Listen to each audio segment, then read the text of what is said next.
Déco dans le présent pour mieux construire l'avenir. La chronique d'Interentreprise avec Francette Florimond. Bonjour, j'espère que vous allez bien. Après la santé mentale des dirigeants des TPE, comment se porte la santé mentale des dirigeants des grandes entreprises? Eh bien, leur santé mentale ne va pas mieux. L'Institut Choiseul, le laboratoire d'idées français qui se consacre aux questions économiques et aux relations internationales, vient de livrer ses derniers chiffres et ils ne sont pas bruyants. Les crises récurrentes et la pression permanente fragilisent clairement la santé mentale des dirigeants des PME et des grandes entreprises.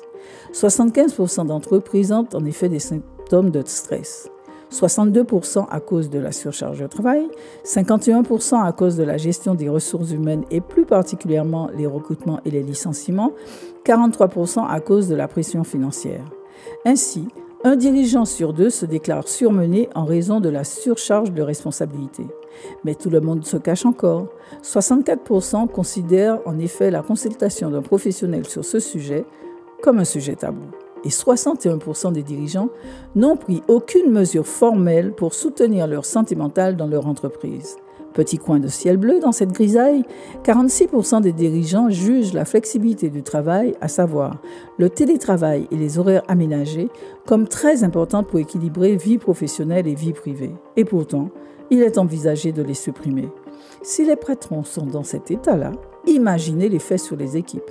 On commence à comprendre pourquoi les jeunes ne veulent plus de cette vie-là. À la semaine prochaine. Prenez soin de vous. Déco dans le présent pour mieux construire l'avenir. La chronique d'Interentreprise avec Francette Florimond.